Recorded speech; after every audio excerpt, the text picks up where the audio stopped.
Hi everyone, இன்றைக்கி இக்கன் பாக்கர் எப்படி செய்யுதுன்னு பார்க்கலாம் வாங்க. ப்ரிப்பேர் பண்ணுறதுக்கு இந்த சைஸில் இஞ்சும் பச்சை மஞ்சளும் எடுத்து வச்சுருக்கேன். தோல் சீவி இஞ்சி பச்சை மஞ்சள் கூடையே 4லேருந்து 5 பட்டை மிளகாவை நல்லா வேக வச்சு எடுத்து வச்சுருக்கேன். விதைகள்லாம் எடுத்துகிட்டு பட்டை மிளகா உங்கள் காரத்துக்கு ஏற்ற மாதிரி நீங்கள் எடுத்து வச்சுக்கோங்க. சிவப்பு மிளகாவை இந்த மாதிரி தோல் உரித்து அது உள்ள விதையெல்லாம் எடுத்து வச்சுருக்கேன். லெமன் இலை, லீமாவு இலைன்னு சொல்லுவாங்க, இது ஒரு 3 இலை எடுத்து வச்சுருக்கேன். அப்புறம் செராய், ஒரு 3 செராயை மேல் தோலெல்லாம் நீக்கிட்டு இந்த மாதிரி கட் பண்ணி வச்சுருக்கேன். ஒரு பெரிய வெங்காயத்தை இந்த மாதிரி கட் பண்ணி வச்சுருக்கேன். இதுக்கு பதிலாக நீங்கள் 4-5 சின்ன வெங்காயம் கூட பாய்க்கலாம். 1/2 லெமனை இந்த மாதிரி புழிஞ்சு அதோட சாரை மட்டும் ஊற்றி வச்சுருக்கேன்.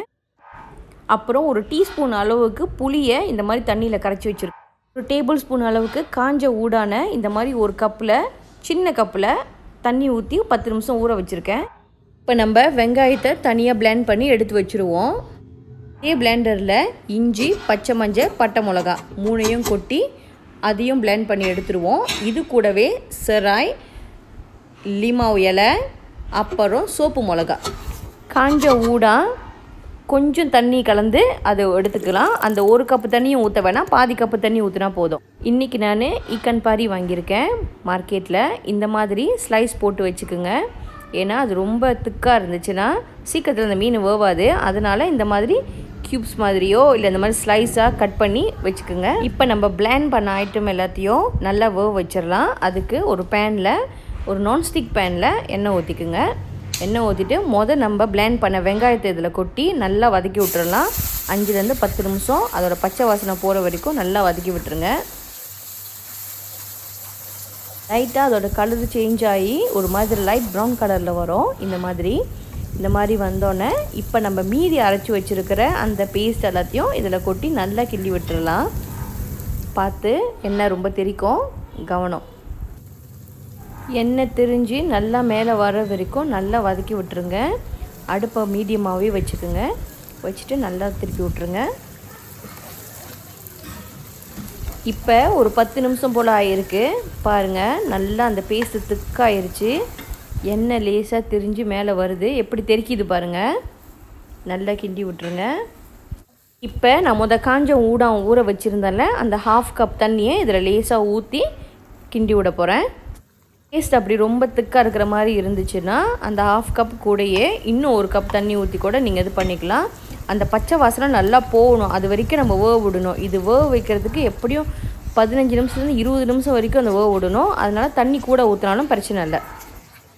இப்போ நான் அந்த லெமன் தண்ணி இருக்குல்ல, 1/2 லெமன் புழிஞ்சு வச்சுருக்கோம்ல, அந்த தண்ணியும் புளி தண்ணியும் கலந்து இதில் நல்லா திருப்பி முதல்லேருந்து கொதிக்க விட போகிறேன்.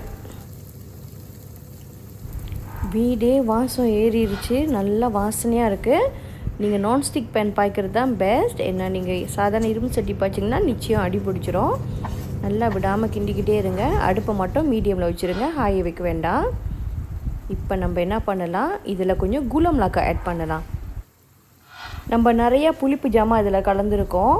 அதனால் இது ரொம்ப உப்பு கைக்கக்கூடாது, ரொம்ப புளிப்பாக இருக்கக்கூடாதுன்றதுக்காக, அந்த டேஸ்ட்டை பேலன்ஸ் பண்ணுறதுக்காக நம்ம குலா மிளகா ஆட் பண்ணுறோம். ஓகே, ரெடி ஆயிடுச்சு. இப்போ நம்ம அடுப்பை ஆஃப் பண்ணிவிட்டு அடுத்த ஸ்டெப் பார்க்கலாம் வாங்க. இது மாதிரி ஒரு வாழை இலை எடுத்து வச்சுக்கோங்க. அந்த வாழை இலை மேலே இந்த மாதிரி லேசாக எண்ணெய் தடவிக்குங்க. எண்ணெய் தடவிட்டு நல்லா அந்த இலையோட ஃபுல் பக்கட்டும் நல்லா ப்ரஷ் பண்ணிக்குங்க எண்ணெயில். அதுக்கப்புறம் இப்போ நம்ம ஒரு பேஸ்ட் வச்சுருந்தோம்ல, அந்த பேஸ்ட்டை இந்த இலை மேலே நல்லா கொட்டிடுங்க. உங்கள் மீனோட சைஸ் எவ்வளோ பெருசுக்கு இருக்கோ அந்த அளவுக்கு ஏற்ற மாதிரி அழகாக அதை ஸ்ப்ரெட் பண்ணிடுங்க. இந்த மாதிரி இப்படி லேசாக கொட்டிட்டு இந்த மாதிரி நல்லா ஸ்ப்ரெட் பண்ணி விட்டுருங்க. அந்த மீன் அழகாக அது மேலே உட்கார்ற மாதிரி நீங்கள் ஸ்ப்ரெட் பண்ணி விட்டுருங்க. ஓகே, இப்போ நம்ம உப்பு மஞ்சத்தூள் போட்டு கழுவி வச்சுருந்த அந்த மீனை எடுத்து இது மேலே வச்சிடலாம். இந்த மாதிரி வச்சுட்டு இது மேலேயும் அந்த சம்பலை அந்த பேஸ்ட்டை நம்ம நல்லா ஸ்ப்ரெட் பண்ணி விடணும்.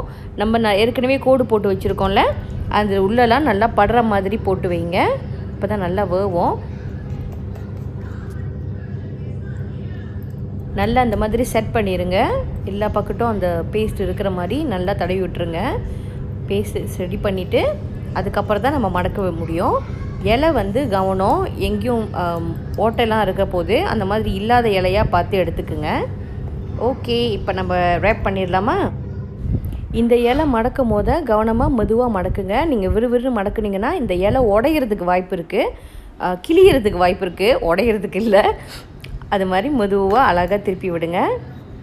இப்படியே திருப்பி இந்த பக்கம் ஒரு திருப்பு, அப்புறம் அந்த பக்கம் ராங்காக திருப்பிட்டேன். ஓகே, திருப்பி முதல்லேருந்து. ஓகே, அழகாக இந்த மாதிரி ரேப் பண்ணிடுங்க. ரேப் பண்ணிவிட்டு ஒரு சைட் எடுத்து வச்சுக்கோங்க. இப்போ நான் இன்னொன்று செஞ்சு காட்டுறேன். சில பேர் என்ன பண்ணுவாங்க, அவங்க வீட்டில் நான்ஸ்டிக் பேன் இல்லாதன இரும்பு சட்டியில் வச்சு அதை பக்கார் பண்ணுவாங்க. இப்போ இரும்பு சட்டியில் வச்சு நீங்கள் பக்கார் பண்ண போகிறீங்கன்னா இந்த இலையில் இதை ரேப் பண்ணிவிட்டு இதுக்கு மேலே அலுமினியம் ஃபாயில் வச்சு அதில் ஒரு வாட்டி ரேப் பண்ணிவிட்டு அப்புறமேலும் உங்கள் சட்டியில் வைங்க. ஏன்னா நீங்கள் வந்து நான்ஸ்டிக் பேனில் இதை செஞ்சீங்கன்னா அடி பிடிக்காது. அடி பிடிக்கும், ரொம்ப சீக்கிரத்தில் அடி பிடிக்காது. ஆனால் நீங்கள் இரும்பு சட்டியில் செய்யும் போது நீங்கள் வச்ச கொஞ்ச நேரத்துலேயே அடி பிடிச்சி அந்த இலைலாம் கருகிரும். மீன் வேவாமல் போயிடும், ஆனால் இலை கருகிரும். அதனால் வேண்டி நான் இன்றைக்கி இதை ஒரு நான்ஸ்டிக் பேனில் தான் செய்ய போகிறேன்.